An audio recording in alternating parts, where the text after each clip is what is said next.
I'm comparing and contrasting a client and therapist agreement that I saw online under Balance and this Bridge and Balance. Um, it was a very short contract. It entailed what psychotherapy was and what was expected of the client, which was how to pay and what to pay, and that the client would agree to working on the treatment goals.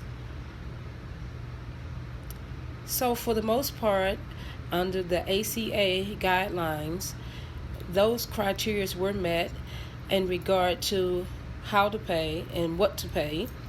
As far as the confidentiality of the therapist, he basically just said that he would be obey the professional and the HIPAA guidelines according to confidentiality. If I was a client coming into his office, I don't necessarily know what the professional policy is. I think the average person does know that all doctors or therapists have guidelines or codes of conduct or code of ethics to govern them, but I don't feel that they know what they are. It wasn't clear, and it's supposed to be clear.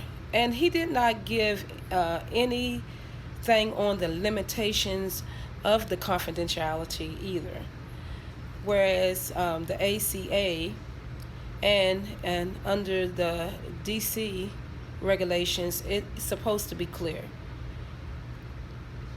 But on his contract, it wasn't.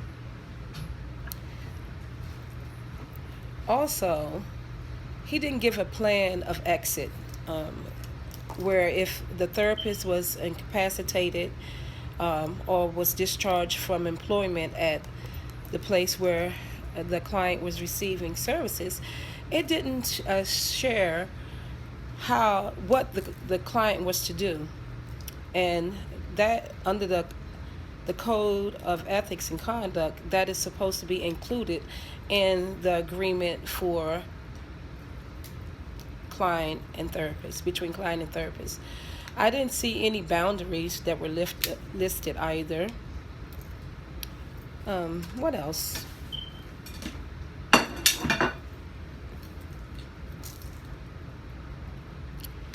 It didn't say how or if the client could change therapists if they wanted to within the agreement. It was a lot of things that weren't clear in this client agreement.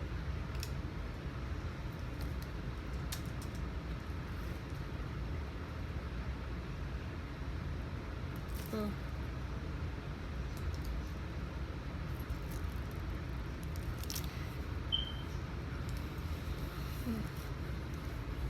My references come from the DC regulations for marriage and family counseling and from the American Counseling Association.